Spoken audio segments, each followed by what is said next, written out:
देख रहे हैं राष्ट्र की आवाज हिंदी न्यूज। नमस्कार, आप देख रहे हैं राष्ट्र की आवाज ऑनलाइन हिंदी न्यूज। खबर लखीसराय जिले से है।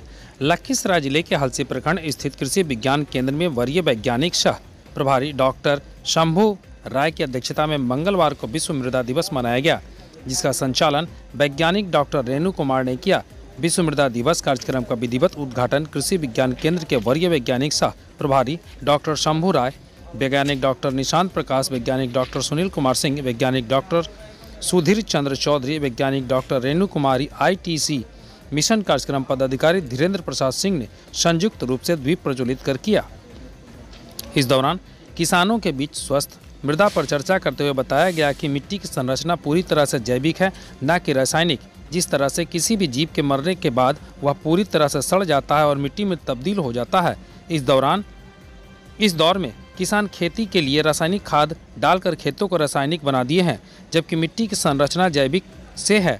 मिट्टी कई प्रकार के जीवों का घर भी है, जिससे रासायनिक खाद पड़ने से वो धीरे धीरे समाप्त होते जा रहे हैं, जिससे मिट्टी पूरी तरह से अस्वस्थ हो रही है और मिट्टी में पैदा होने वाले पैदावार भी अच्छे नहीं हो रहे हैं, जिसके कारण लोगों को तरह तरह की बीमारियों का सामना करना पड़ रहा है। ऐसे में लोगों को जैविक खेती की ओर बढ़ना चाहिए और मृदा को स्वस्थ रखना चाहिए। लखीसराय जिले के हलसी से सुजीत संघ केशव कुमार की रिपोर्ट। उस पर आप ध्यान नहीं देते हैं, आप अपने से काम करते हैं, खेत में स्प्रे करते हैं, जो भी करते हैं सारा चीज करते हैं ना। आपका अपना मैन पावर का वो खर्च है कि नहीं? आप कहीं काम कीजिएगा तो 500 रुपया मिलेगा ना। आप दिन भर अपना खेत में काम किया तो वो जोड़िएगा ना, लेबर कॉस्ट तो जोड़िएगा। तो वो सब जोड़ते हुए और ध्यान में रखना है कि हम मिट्टी को स्वस्थ रखें। जैसे हो हमको मिट्टी को स्वस्थ रखना है, स्वस्थ रखिएगा तो हमारा जो है अनाज भी स्वस्थ आएगा। हमारा अनाज भी पूर्वज पहले अरहर का दाल अगर घर में बन रहा है तो रोड पे उसका गमक जाता था। क्या प्रेमशिला जी? रोड पे उसका सेंट जाता था। आज अरहर का दाल बनाते हैं, आपके घर में भी पता नहीं चलता दूसरे मेंबर को कि अरहर का दाल बना है। ये हमारी सब ये रासायनिक उर्वरक का ये देन है कि सारा हाँ घी भी लोग बनाते थे तो पूरा अगल बगल में तो ये सारी चीजें हैं। सब पे ध्यान, अपने मृदा का जांच कराइए। जांच में आपको पता चल जाएगा कि हमारे मृदा में क्या चीज की कमी है, समझे?